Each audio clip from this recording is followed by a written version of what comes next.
Hello, are you out there? It's Mark with Redo Over, and we're back to Stellaris 4.0, no DLC. We're on episode like 17 or something.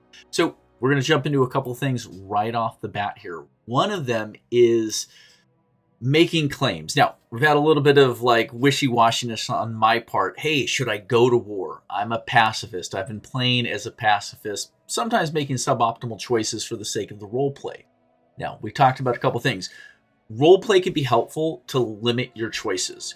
Instead of you straining over like all the numbers and what exact thing is the best possible choice out of all the myriad of choices, you just say, well, these things lean towards the strengths of my civilization, the way I made my civilization. So I'm going to go with the things that these folks would obviously follow. And it can kind of make things just go a little smoother, takes a little pressure off you as a player, especially when you're playing on easy mode.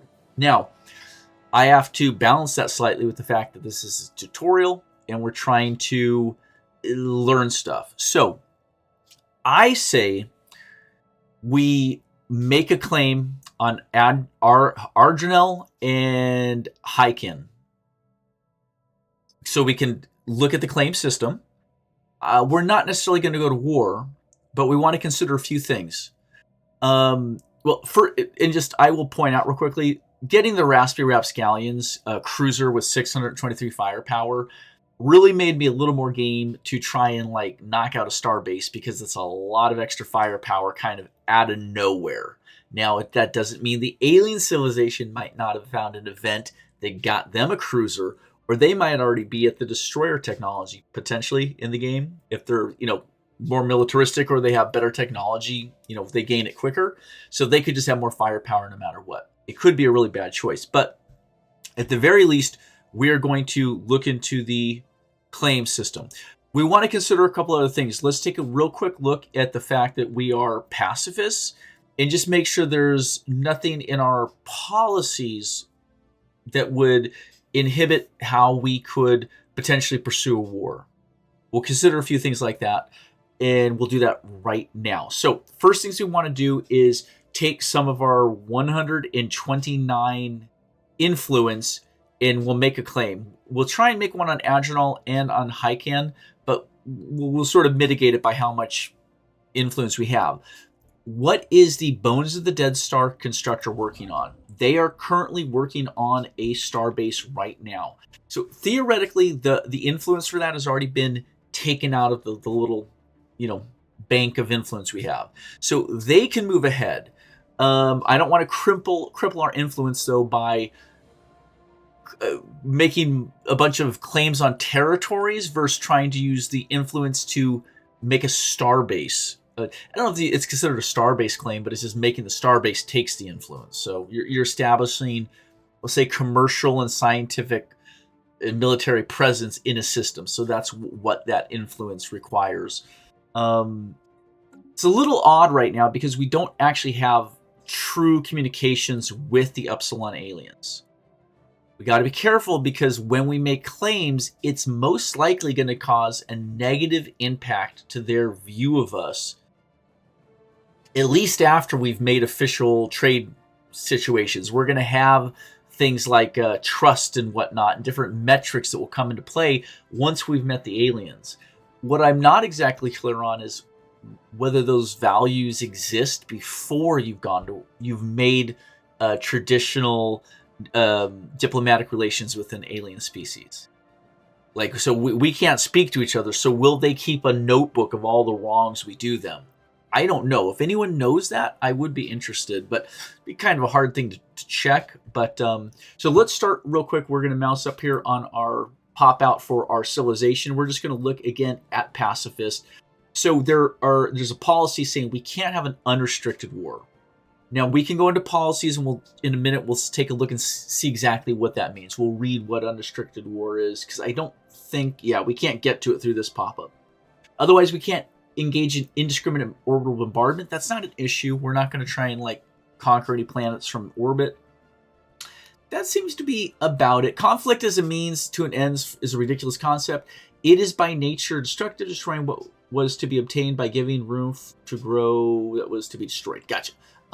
Now, we could try and use the meta that one of these planets is considered a holy world, or maybe even the triune system here lines up with some triune deities within our religion. So roleplay wise, you could just, make the mental switch that this system in particular, or maybe this branch of the galaxy, represents stars in a constellation that have religious significance to your people.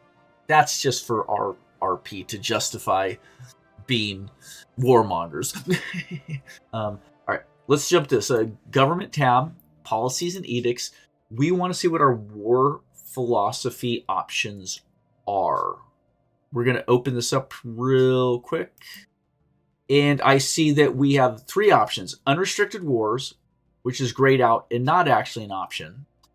Liberation wars and defensive wars. So a liberation war, we must further our own interests even when they run contrary to the interest of others. Claiming other systems is only allowed during defensive wars or against Gestalt consciousnesses.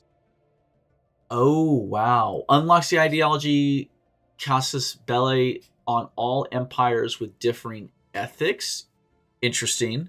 So anyone who's not a pacifist spiritualist we would have a casus belli. I'm not exactly how you say the word, to be quite honest. But it is an excuse.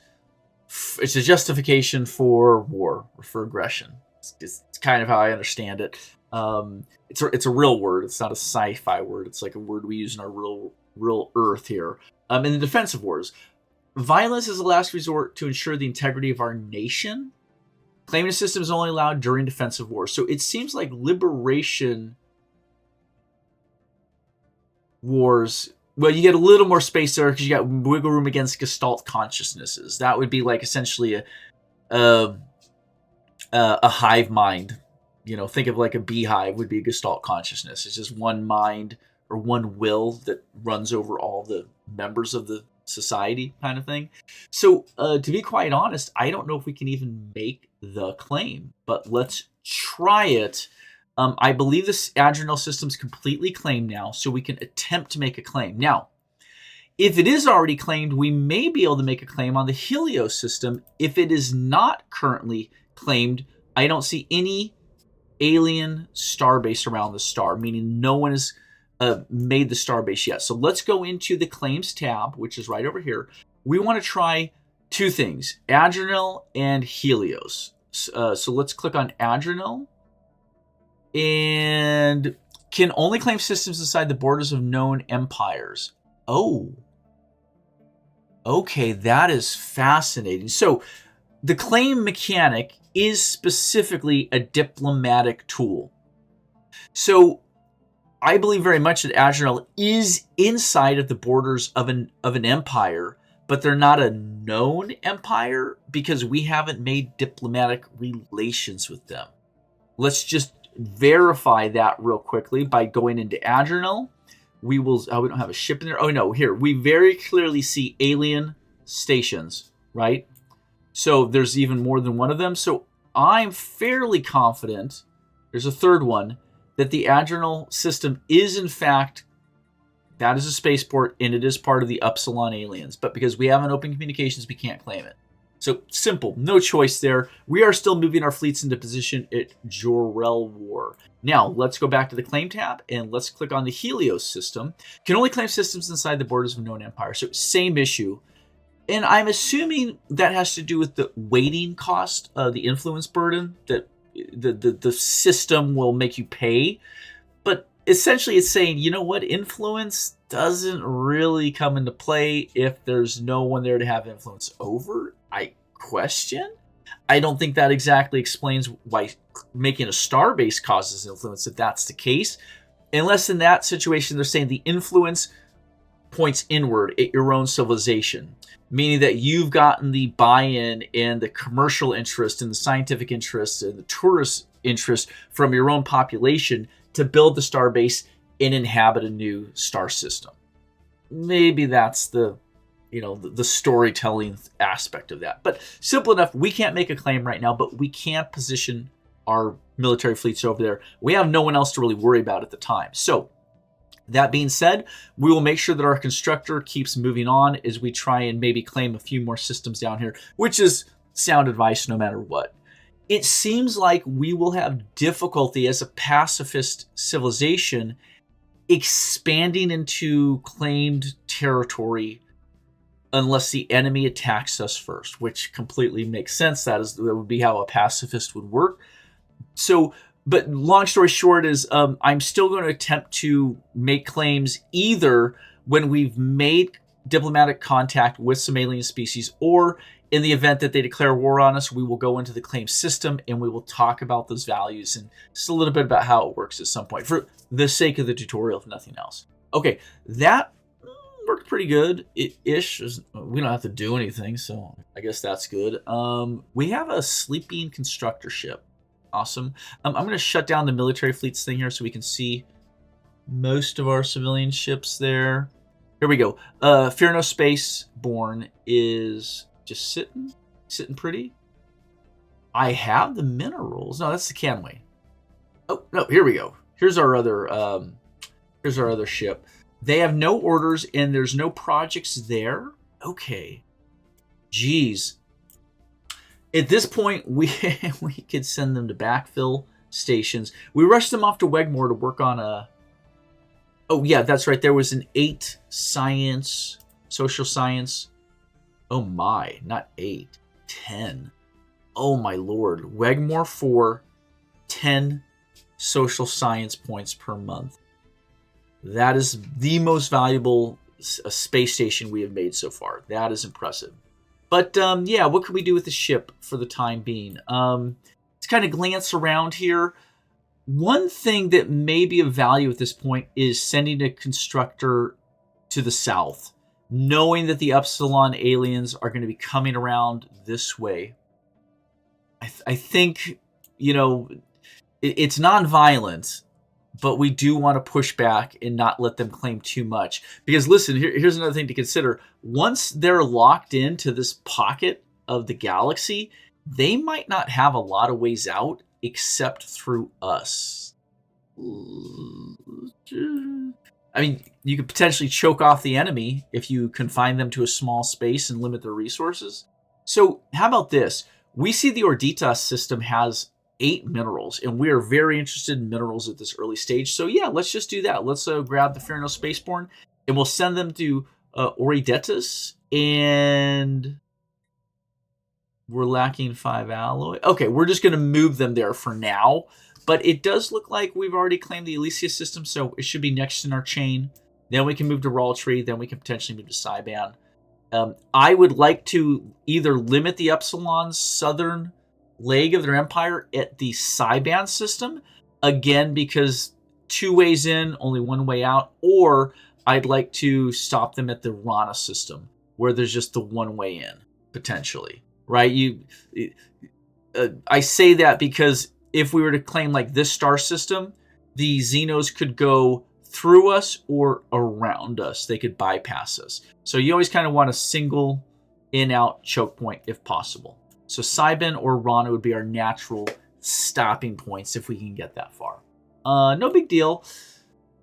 We have a completed system survey at Orvang. Fantastic. Anything to do there in the system? No. But we were continuing on to this point right here, so we will have them go on to survey. Now, I think it's time to potentially kick it into a higher gear related to our single main strength of our civilization, which is unity. Now, we've gotten a little bit of stability here. We have a generator world going. We have a mining world going. We have an industrial world getting us both consumer goods and alloys, although we are getting pretty tight on consumer goods up here, especially considering we're purchasing a small amount of consumer goods and alloys. We need more.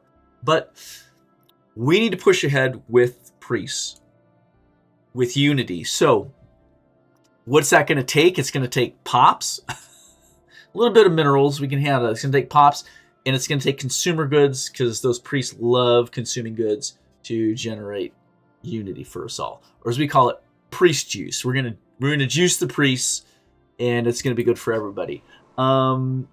We are running out of civilians here on Fula. So our population is getting used up pretty thoroughly at this point. So what can we do about that? Well, We can work on growth-related technologies and buildings. Try and grow faster to get the populations we need to put into the priesthood, because that's really all there is, folks. It's just more priests. Everyone's going to be a priest eventually. It's going to be super exciting.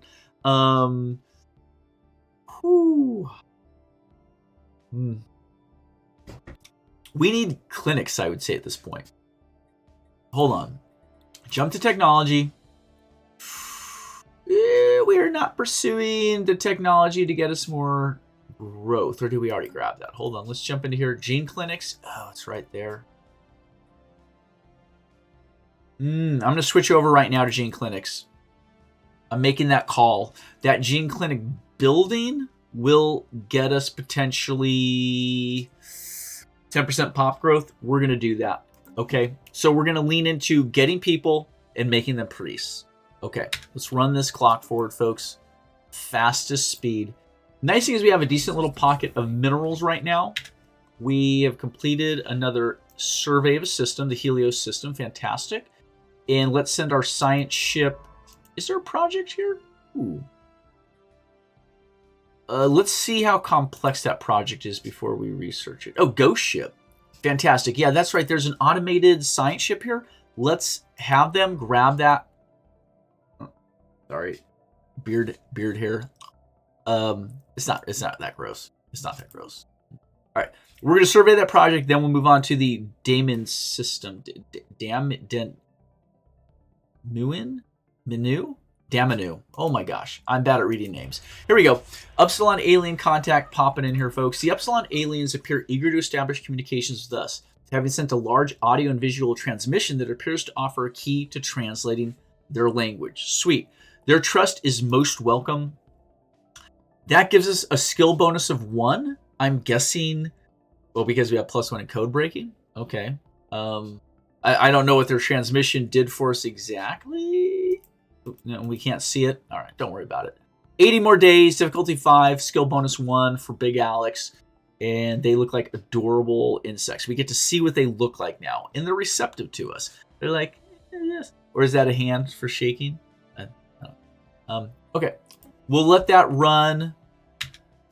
So what's something else we could do in the earlier part of the game here for... We made contact.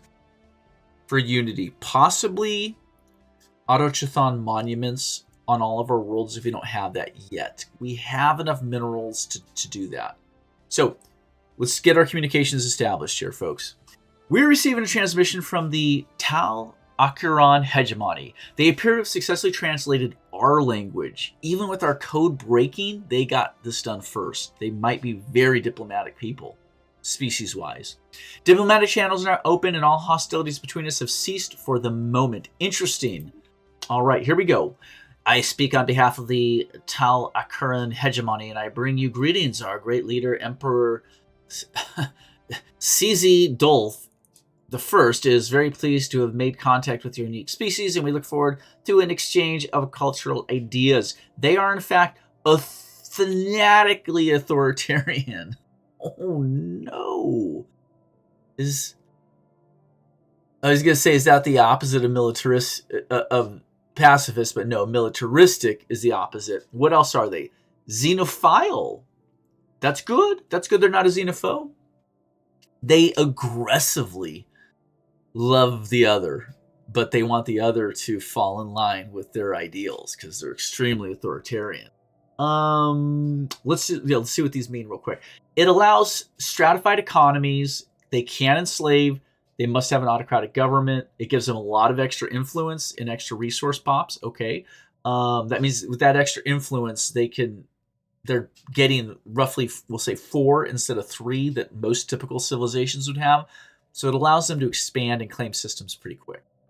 Also with Xenophile, increased opinion of other species, that's us. We cannot use no refugee status species policy, cannot enslave entire species, but they can enslave aliens.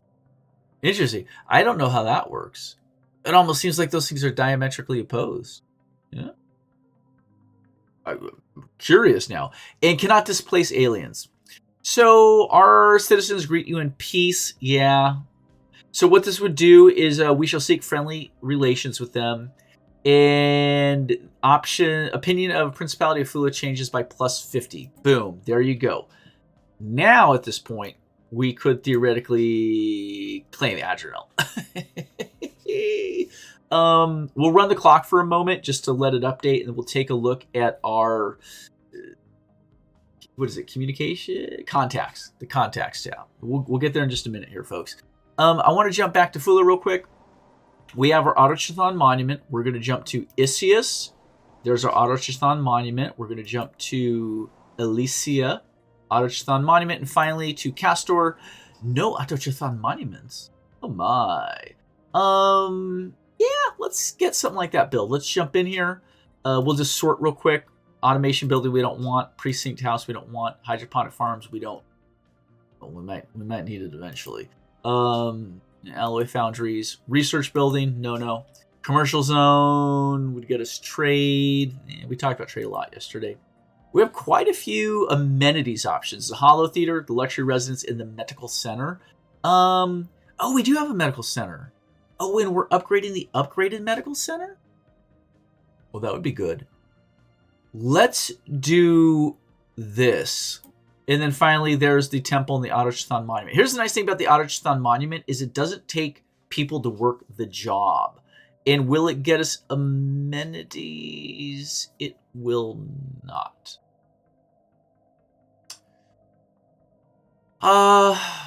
Jeez. It's not going to get us a lot from the jobs. It'll start paying us out on Ascension. So I don't think this is the most critical. Ultimately, I'm looking at not a commercial zone, a luxury residence. Would not require people. It would get us amenities and housing right now, which would boost the overall job resources coming off the planet. So I would like the residence. I would like a medical center, and I would like an Autochthon Monument. I want it all. Now, the Autochthon Monument doesn't take pops to work because we don't have a whole lot of pops here. Everyone's employed. So let's do this. Let's drop the luxury residence into the queue for the time being. And let's drop the Autochthon Monument into the queue for the time being, because it's not contingent. Building a building that takes pops to work, 200 people, and you don't have them is just wasting your resources now. The energy upkeep, it makes no sense. But we do want those clinics. I really didn't remember that we had the basic clinic building, but it would be helpful for us for sure. Do I have enough pops anywhere else to work jobs? Fula could get a medical clinic. I'm going to pop that off right now. Yes. We're going to get that in the queue. That's used up most of our minerals. And then let's just take a quick look. Isius has no extra civilians to spare, and Elysia has no extra civilians to spare. So that's kind of it. But here's the logic. We will have Fula with the clinic, and hopefully with the level 2 clinic at some point, grow the people pretty quickly, and we will then ship them off using energy credits to our feeder colonies, or our eating colonies. They're not Fula is the feeder world. The other colonies are going to consume the people functionally, pull them in, and then we can get clinics going on those worlds as well. So yeah, that's a pretty sound strategy for a 4X space game. Yeah. Run the clock. Construction complete. Perfect. I'm pausing there. We got a lot of stuff popping off here, folks. I see a Tal Akurin science vessel in the Helios system currently scanning. They want to claim this system. Now, we have a slight advantage that they're in the process of surveying. While I say I have a speech impediment, obviously. I say well instead of while they're surveying, we can claim. So we're going to grab the Bones of the Dead Star, who just completed that starbase at the Jorwall system. You can see right there, starbase construction. I think that's it. Maybe. Okay, whatever. Oh, no.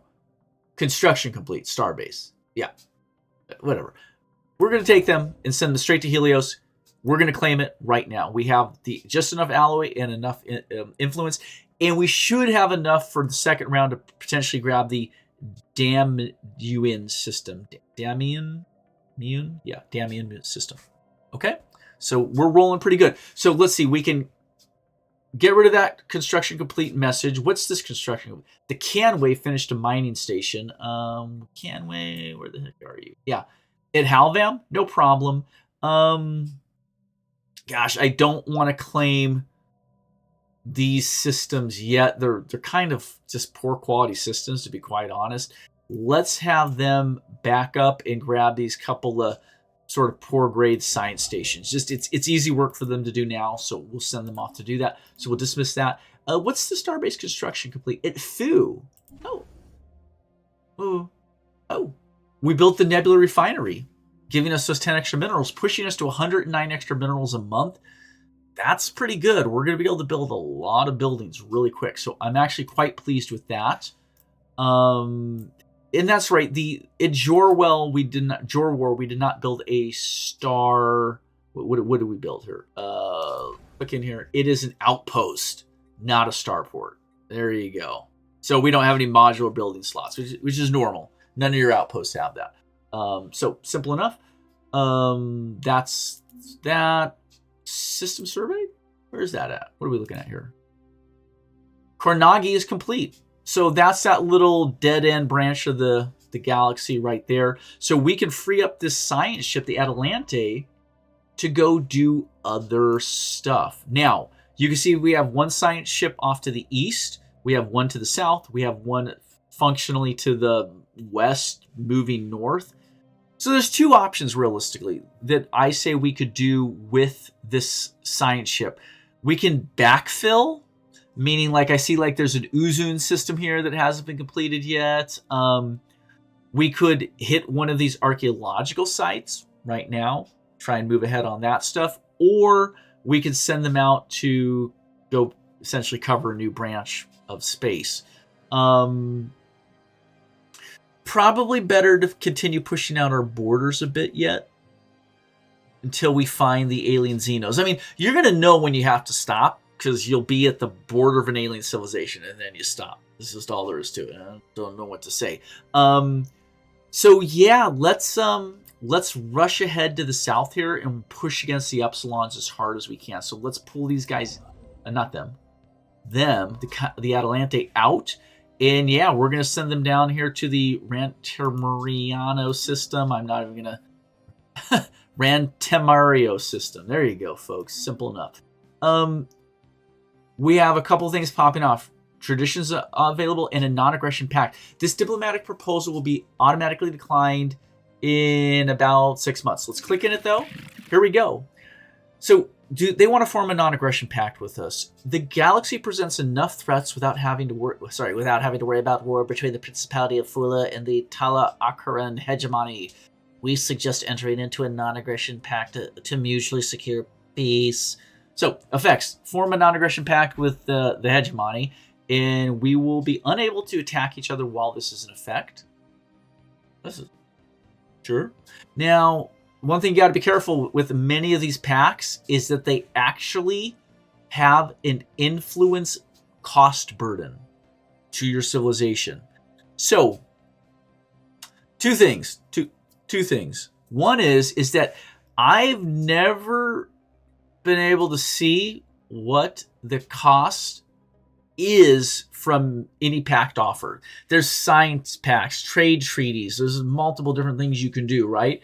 But either it's free in this case, or there's not a way to see the influence. I don't remember ever seeing a way to see the influence before. However, we want to experiment, since this is sort of a tutorial. We're learning about this version of the game, so we're going to agree to it. In particular, it makes sense because we're freaking pacifists. We don't want to fight them anyway, so we'll agree. So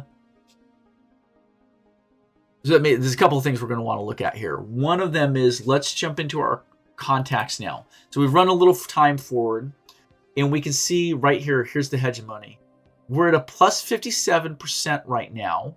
We have the non-aggression. We are a target of Casus Belli from them to us, I believe.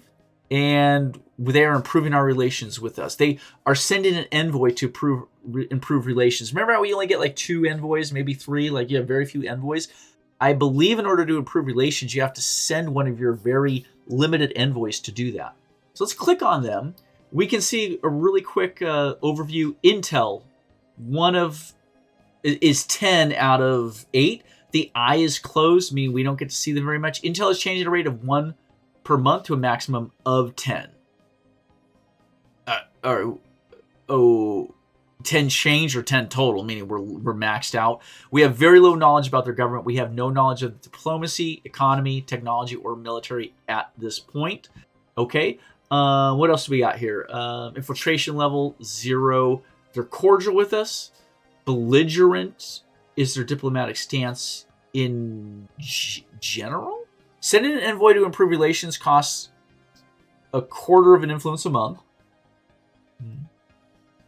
Power relative to us, unavailable. We can't see where they stack up against us relative to technology, military, or economy. What else do we got here? That's so great. Should we open diplomatic channels? Yeah. We're going to click diplomacy, opening up the diplomatic window. And let's check their civics real quick here. Code breaking +1 with cutthroat politics. Okay, that's explains why they were able to break our code pretty damn fast. In feudal society, ignore diplomatic requirements when proposing subjugation. All right, subjects naval capacity contribution +5, acceptance. Interesting. Okay, with the feudal society, it looks like they very much want to bring in subjects. They want to subjugate us, essentially. Not necessarily enslave us, but what can we do here? Well, we could certainly try and make a claim on their system, our holy triune star system, which I will attempt to do, but I don't think we'll be able to do it. But let's improve relations right here. Send an envoy to them who will work to improve their opinion of us. Let's do it. We have 2 available. So right now we have Mad Baldessari working on first contact with the new aliens. We'll use Big Alex to, improve relations with them. Now, that's a little tricky because while Big Alex is doing that, he won't be able to do anything else for us. So now we can always stop improving relations, and that doesn't hurt relations per se. But for the time being, he doesn't have anything else to do. So it's a good use of him because we in particular don't want to go to war with them. By the way, I'll point out that when you mouse over on your cordial bar here and then the little... See how you mouse on this bar chart, cordial? It only gives you so much information. This is crazy and wonky, and I have no idea why they did it this way. But if you mouse down here on these little 5 ticks, you actually get an exploding text box that gives you more information on relative relations and the range there based off of your relations. Relations. You get what I'm saying. So, here we are. We're in the middle. We're in the neutral area. Very cool. So we've done our job. Close that down. And let's click on traditions available. Tradition pick. Yay. We got 3 options. I think there was one we specifically wanted, which was resources from jobs. Yeah. We're going to take that next. But the other ones would be standard construction templates that increases, reduce infrastructure cost and increases build speed. That's useful. Listen, we're going to be kicking off a building tear here for like the next 10, 20 years, especially with the fact that we have a good amount of minerals coming in. We'll be able to do a lot of building. So we do want that. This other one here is upkeep from jobs, -5%. At this point in the game, that'd be a very small savings. So we're going to skip on that. But yeah, we're going to take the pursuit of profit right now. The pursuit of profit has become an essential tenet of our society. Those who are successful at any kind of enterprise are deeply admired, and the accumulation of energy credits is seen as an extremely worthwhile goal. In this case, money, currency, and is what energy credits are. Yes, and we're 32 months out. So yeah, listen, folks, we are tearing through. That's less than 3 years per tradition pick. We're ripping through there, but we want to push it up even higher. The way we're going to get a leg up and win the galaxy is by pushing through our 7 tradition picks faster than anyone else. Yeah, and using a boatload of edicts. It's our superpower. Okay, that being said, we got some stuff going on. What do we got going on? We are overburdened on our naval cap right now. Are we working on any more ships? No, Fu has stopped making ships, and they are making an anchorage, which will solve our problem. Remember that anchorage will give us +4 to our naval capacity, thus stopping us from the burden of having an 11% increase on ship maintenance costs. So that'll be fixed here within days. Very nice. What else do we got going on? Everybody's got a job. I always feel like I'm forgetting stuff. Run the clock. Let's see what happens. Boom. Anomaly found. Cool. All right. So, yeah, there's your anchorage got completed at the Castor system. You can see here we've gone into the clear there on our naval cap. And let's take a look at our power projection real quickly. Due to the fact that we are essentially maxed on our naval cap, it is saying that our power projection is at 49 total percent. Apparently, based off the size of our empire, you see here 106 divided by 52. What is the 52? Naval size, not naval capacity, but the size of the ship. So our cruiser, our corvettes, all that added together. Yeah, 52 divided by the 106. So what that tells us, very simple math, is that your naval size should always be as high as possible. So yeah, you should have the biggest military fleet you can. It's like, no shit. No, but in general, if you want to maximize your power projection, which is probably capped at 100%, to get this from 49% to 100%, which is, I think, the max. Yes, you can see there is a max, 2.75. We would want 106 naval size for our 106 empire size. And that would get us all the extra influence we could get, which is a good thing. We, for now in particular, since we're a growing civilization, we want that influence. So how do we do that? Well, we could reduce our empire size, right? Take tradition picks and other technologies and leaders that push down the sprawl of our empire size from pops, planets, systems, and districts. Okay. Or maybe more easily, maybe not, we increase our naval cap. We can do that through tradition picks, science, and anchorages. That's right. We could go around and build more star bases because, we have a lot of capacity for. We have 4 more star bases we can make without going over our cap. We could pop an anchorage onto each one of those, pushing our naval capacity up and up and up. Now, it's only 4 at a time, but our capacity is so tiny right now at 31 that an extra 4 is a pretty good chunk. What is that? 5%? More than 5. Sorry, my math is bad. 6%? Yeah, ish. I'm going to stop talking about math now. Yeah. So those are ways to massage that. It's not too much effort, but you got to put some resources. You got to divert some of your traditions or some of your technology or some of your building alloys into getting what you want. And that's the case with everything in the game. Fortunately, we haven't really been running out of influence yet. But with us pushing to expand down here, and we'll say in the eastern arm, and with us planning on expanding into the southern arm, we have 4 directions to go. 1, 2, 3, 4, although we're going to cap out here really quick. When this goes away, though, in that same moment, we'll roughly be at the point where we can now go down this arm or go down this arm. So it keeps branching. We could use a lot of influence. In particular, we have 3 constructors now, kicking butt. So it might be worth pushing up that influence from fleet power projection. Fleet power projection. It's power projection. Okay. Run the clock. Incoming transmission. They want to do an embassy. Diplomatic proposal will be automatically declined in, again, 6 months. Here we go. We aim to establish an embassy on Fula for the future betterment of the Tal Akiran Fula diplomacy. Effects, they want to establish an embassy. Okay. Now, again, I can't mouse over anything that gives me a cost, but let's take a look at our influence tab one more time. Consumed, negative 0.025 for the non-aggression pact. It's costing us 1/4 of an influence per month to have that non-aggression pact with them. Caution, Will Robinson. Danger. Caution. Because this does eat into your influence. This is a use for influence. Which, again, we get a little more power projection, then we have a little more to spare. But, yeah, let's do it. Being pacifist, it makes a lot of sense for us to have good relationships.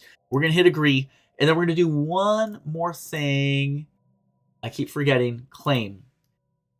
I cannot make claims on their systems. So, but while we are here, did I say it right?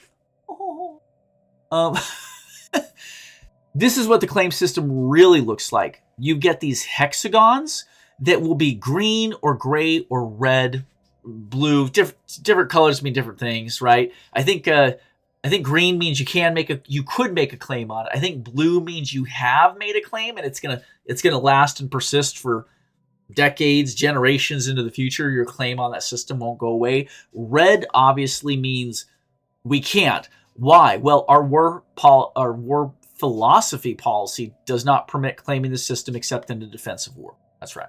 They'd have to go to war with us to get that done. It is what it is. And then gray means we're also lacking the influence. Oh, we can look at cost real quick. So the base cost for a claim is 100 influence. Is 50 influence. With the distance cost of 50 per what? I don't know how they're calculating 50. That's 3 star systems away from our border. Here, let's jump over to Adrenal. Let's take a look at that one. Mouse on the claim. Base 50, it's only 1 star system away, so there's no additional distance cost, right? So it must be 13.3 for 13.3. No, sorry. 16.6. I gotta stop trying to do math in my head.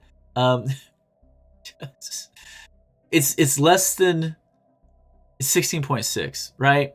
16.6, 33.2, 39.8 is ish, 39.9. Yeah, that's a weird number. Sorry, I would think it would be like 10 or 25, but it's like no, it's some weird repeating decimal number. I don't know why, but the reason is Helios, Damium, and Rancion are 3 systems away. That's where that extra 50 is coming from. So, long story short, the further away a system is from your borders, the more it's going to cost. There's always a base cost.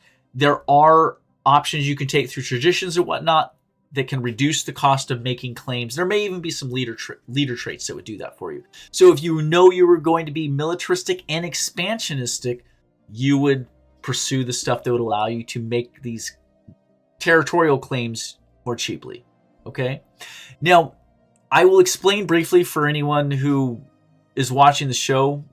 This is the show, me here, and maybe isn't playing the game. It's possible. When you go to war in this game, you can send your fleet in and smash enemy systems, destroy, claim their star base or their outpost, knock down their ships. You could even claim planets.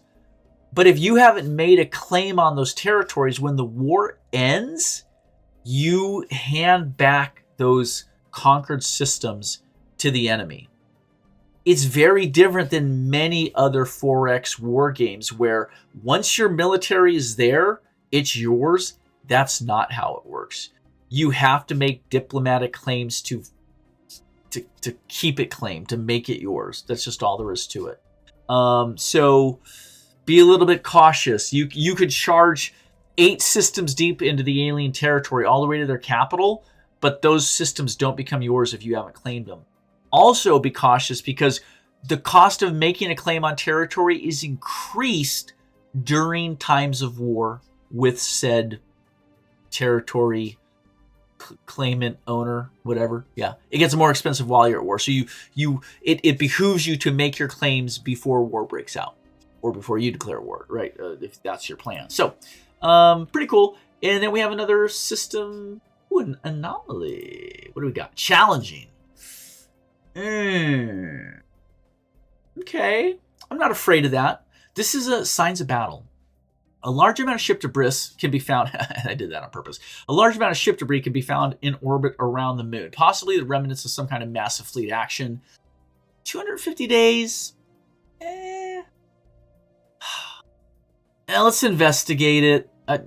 It's a pretty long time. I'm going to admit, but I don't think there's anything we're rushing there towards, to be quite honest. Again, we have so many branches, so many avenues. You can only pursue them so aggressively. So we're going to investigate that anomaly right now. What should we deal with? I see that we are having food issues. No problem. Let's jump in here into the market. Let's reduce our foods by, what is it? Control, click. Boom. To 20. Add edit. That'll fix the food problem. It is going to reduce our overall trade. We're going to push negative on that. It's not great. But let's do this. We're buying 10 minerals. Let's remove that one. So the logic is it's not particularly efficient for us to buy anything. It's almost never better to buy it than to make it yourself, ultimately cost-wise. And we have more than enough minerals coming in right now. Like when you're 100 plus at this stage of the game, we're pretty good sweet spot. So that should take care of our trade and our food. Let's run the clock forward. See what happens. And I am pausing because I see that the Fear No Spaceborne is sitting at Oridetis. Can we make the claim? Yeah, we could claim that. We have enough alloy and enough influence to where we could make the Oridetis claim now and very shortly after be ready to make the claim at the Damnian system. I see they're surveying it right now, but we are building that starbase. So we did get the Helios system. And you can see how we're going to end up with a really precarious defensive posture here. Because through Agenel and Rancion, they're going to have a direct line to the Jurel War system, the Helios system, and the Damnian system. However, we put our station, our military station, at the Castor system. So that is our breakpoint. That's like the walls of that's our Maginot line, right? Right there at Castor. So if they declare war on us, yeah, we're going to probably lose these 3 systems. But for the time being, we've got the cruiser out here just kind of menacing. This is for lack of a better word. Actually, we could move the cruiser on to the Helios system. Let's do it. Let's send him out there just to be aggressively menacing because we can. And we finished a survey. No, it's an anomaly that we looked at. No, new. Oh, fantastic. It's another anomaly here. This is Golden Rackman, the scientists, found a massive impact crater. A colossal impact crater hints that something big collided with the surface of this moon once. It's routine. It'll take 100 days. Yeah, we'll investigate it. This is an empty arm for the time being. So, and we have help coming in the form of the Atalante. God, they haven't moved yet. Slow sons of beeps. Run that clock, folks. Oh, yeah, and let's make the claim here with the Fear No Spaceborne on Oridetis. Right there. Construction complete. Perfect. Pause the game again here. What do we got? A couple things going. Construction complete at Nishpan. Sure, we'll dismiss.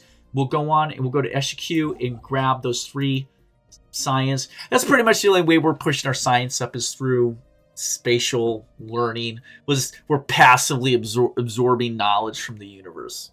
It's spiritual in nature, I assure you. That was our anomaly. Yeah, we're investigating. Perfect. We'll dismiss that. And we got a new trait for Slippery Beard, the Skirmisher. Fantastic. It's a Minister of Defense. This is good. Anything that our Minister of Defense gets as a trait can potentially have system-wide or empire-wide stuff. So Skirmish. Close. Skirmisher. Ship weapon damage is plus 5%. Sublight speed plus 50%. Empire effects as counselor. That is good. All of our fleets now get extra weapon damage and extra sublight speed. Is really good. That's really good for us, folks. Good old Slippery Beard getting it done. You can see our food is fixed up. Our trade is in the positive. We're sitting pretty. And we are desperately going to try and get the influence to maybe make this claim. I don't know if we're going to beat them there. I see they have a constructor here right now. And what is the Coogan Amon doing? They're 61% done with the Ghost Study ship. I want to watch that. Oh, we finished more construction. Where'd that finish up? Right there? At Helios? Perfect.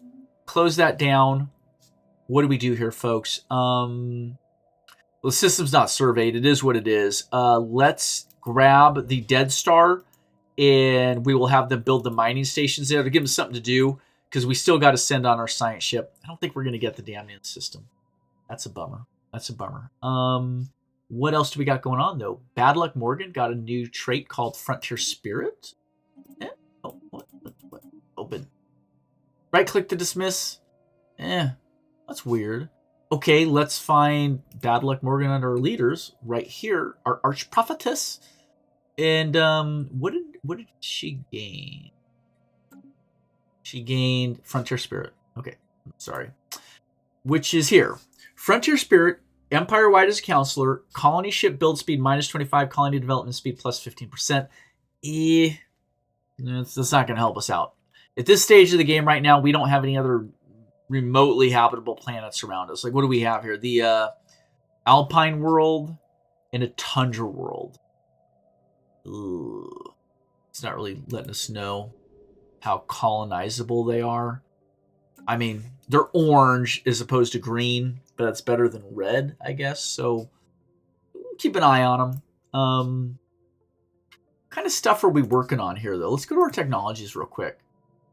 We're still trying to get the crystalline pacification done, which should free up our ability to get around. I think that we have hostile crystallines here and possibly here.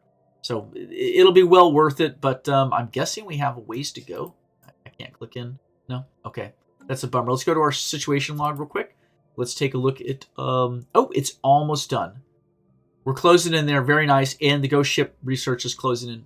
Okay. Will we get to the automated shipyard repair, which is right there at Damnium? I don't know. Run that clock forward. Oh, hold on. More shit happening. Asteroid collision. This is the impact crater anomaly.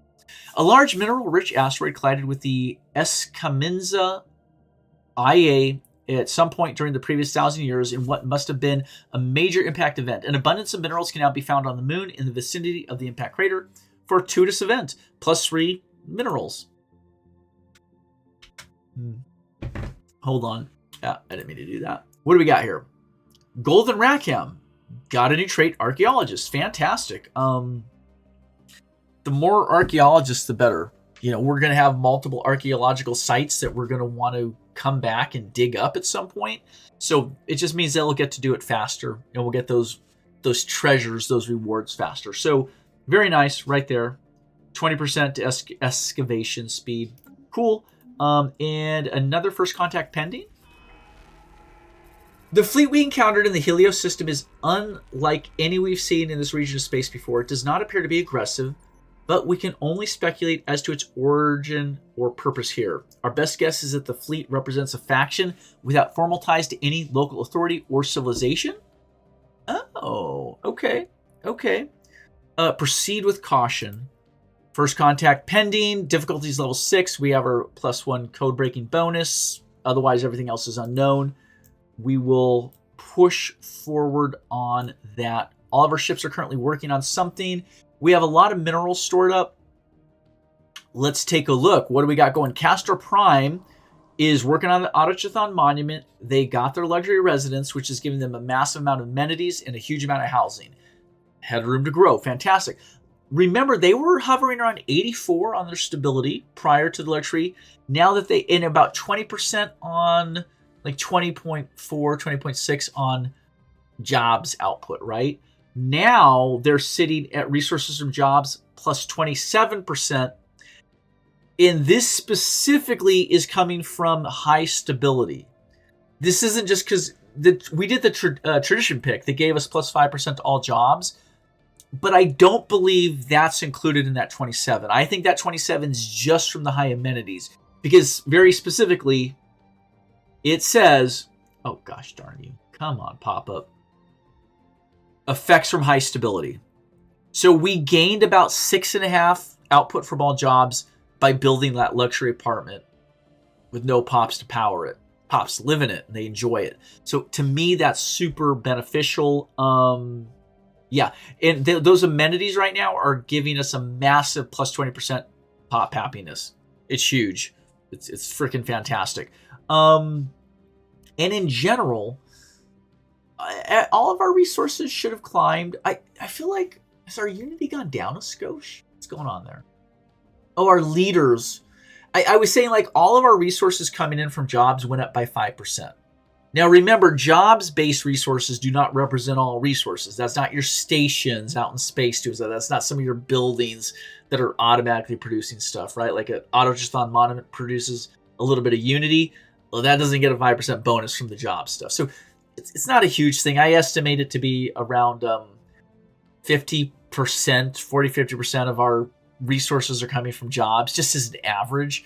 So when you take 5% of that, it's really only like 2.5% of your total increase. So it means that in a lot of cases, it's not even like, it's just like 1 or 2, unity and minerals, you probably could see it. Now, I'm sitting there going, why is our unity drop? Because leader after leader after leader is popping up with a new level here. That makes their unity upkeep costs go up each time that happens. And we've had, 3 leaders now pop off with a new trait. That means they level.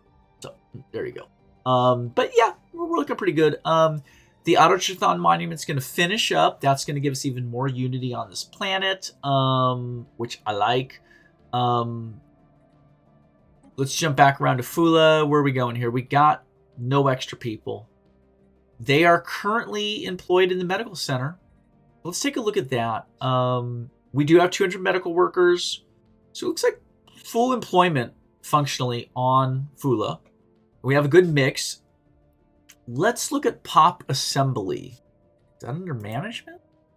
Yes. This is a new thing in 4.0 that I'm not super familiar with. Population change. We're at -3. That's not great. Oh boy. What's happening? This is worth thinking about here, folks. Migration is pulling people away. Okay. So we have the medical center. We are pushing ahead on our ability to reproduce. Let's jump up here to our little Principality of Fula pop-up. Let's go to modifiers, relations, modifiers, evolving society agenda. Okay. Demographics. Happiness plus 10%. Pop growth speed is at a fat plus 25%.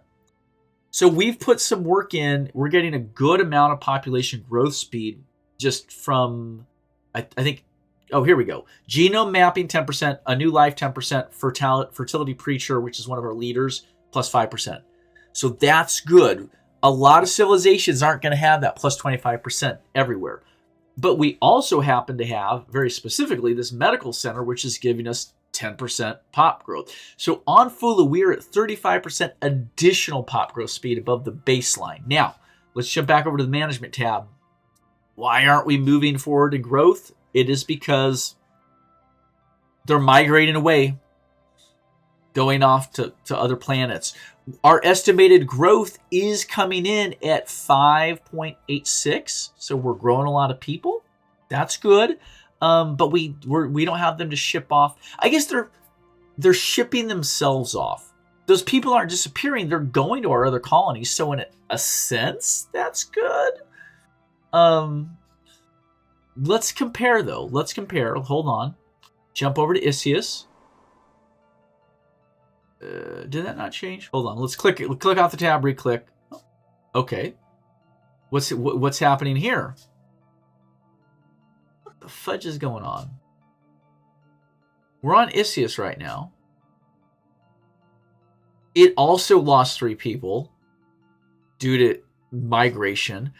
But we can very clearly see here that they're only growing at 3.04. That Part of that is because the population is so much smaller. By the way, these work on curving scales, so there's no simple math I can give you to calculate it.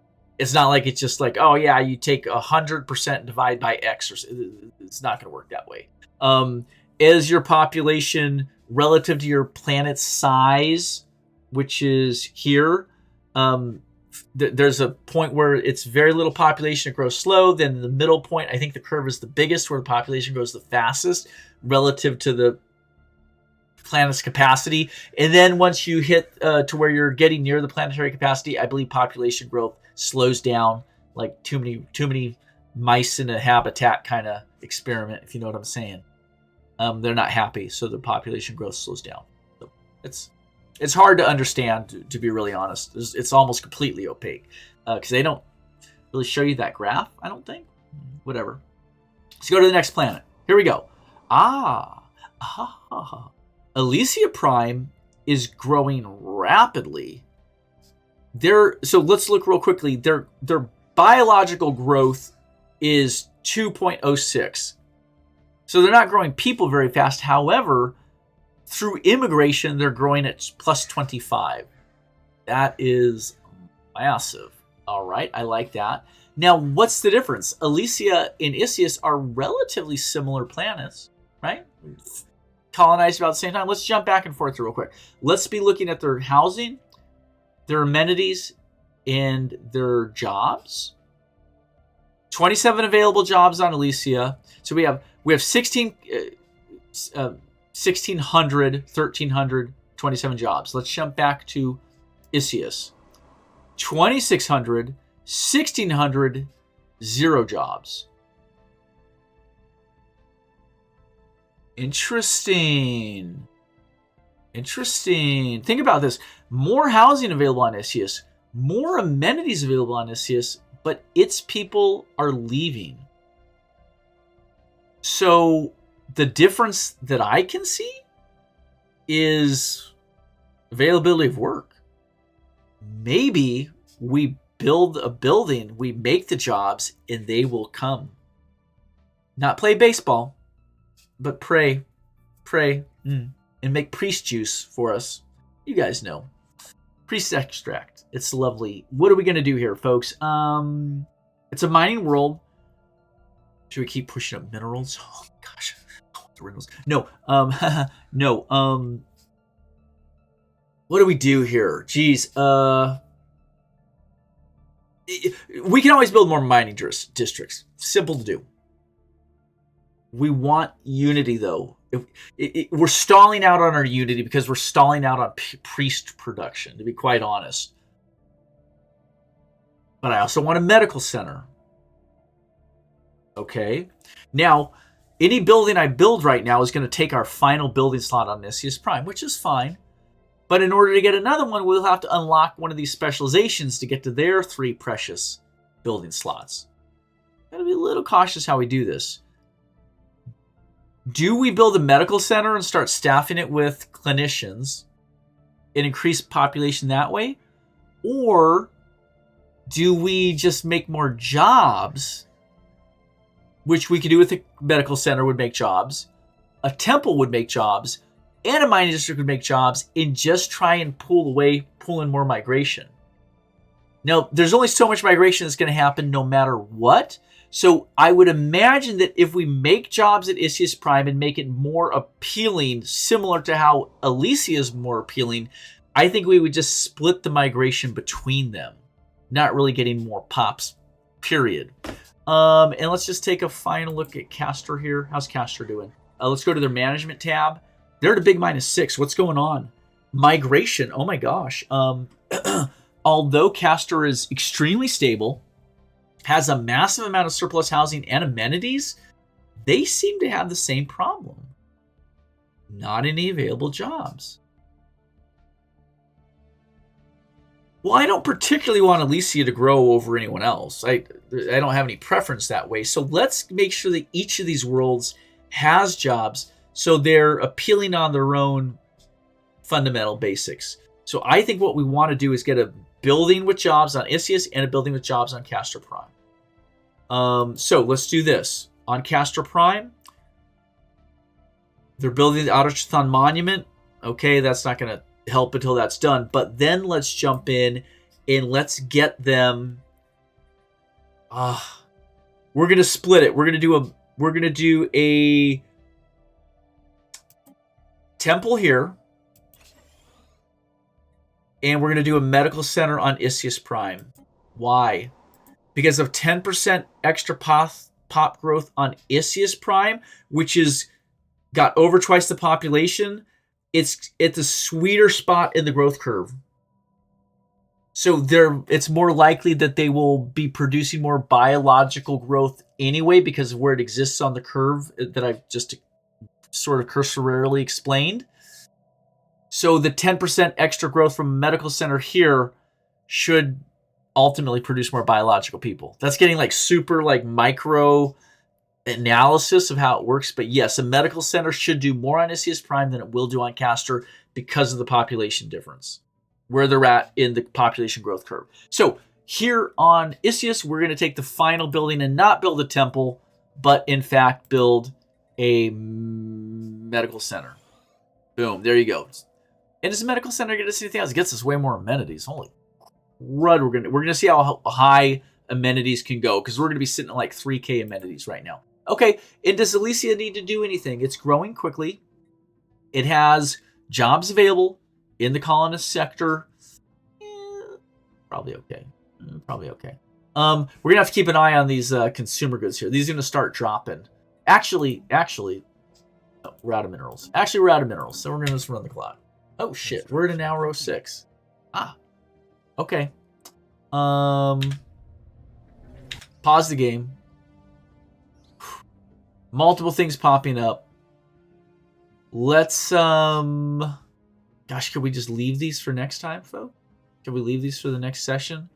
I wonder what happens when you leave a pop-up like this. You save the game, if it'll just be there when you reload. I don't know. Huh.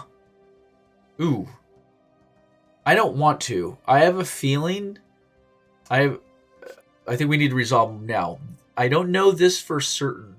Let me know if anyone knows in the comments. But I think to stop save scumming, potentially, where you may have a pop-up that has more than one option. I don't think you can save when the pop-up is there and then exit. Make a choice, see what happens, then reload, and then make the other choice. I don't think that works in Stellaris. I've never tried it, but be cautious. Be cautious. Let's resolve these right now. Sorry. We'll start with Science of Battle. There's clear evidence that a massive space battle took place in close orbit of Edelimar 2A at some point in the past 5,000 years. The surface of one side of the moon seems pockmarked with craters from stray weapons blasts, and scans of the ISS-Ys have picked up several hulks on the ground. Okay, intriguing. Issue the special project Mount Graveyard Expedition. Awesome. I think that may lead to a archaeological site. So cool. But by doing this, it stores it in our situation log up here. So it's locked away. We will have it next time no matter what. Here's the other event.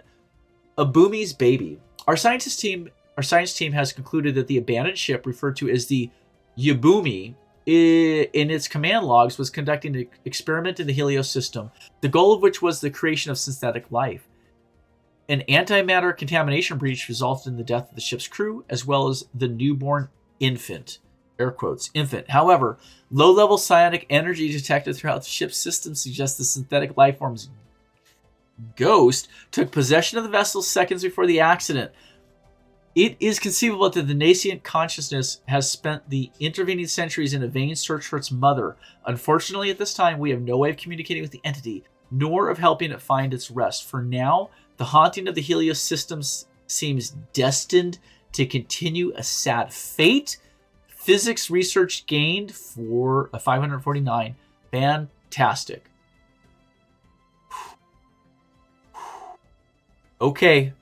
We're going to stop there just because we're out of time. So next episode, we need to look at what the science ship Kugan Amon, the Fear No Spaceborne Constructor are doing. And I see we have a Capitol building ready to upgrade we should have just enough minerals to do that. And we'll take a look at the Mount Ship Graveyard special event. Okay, if you watched, thank you so much. I hope you folks learned something today. I certainly did. Take care.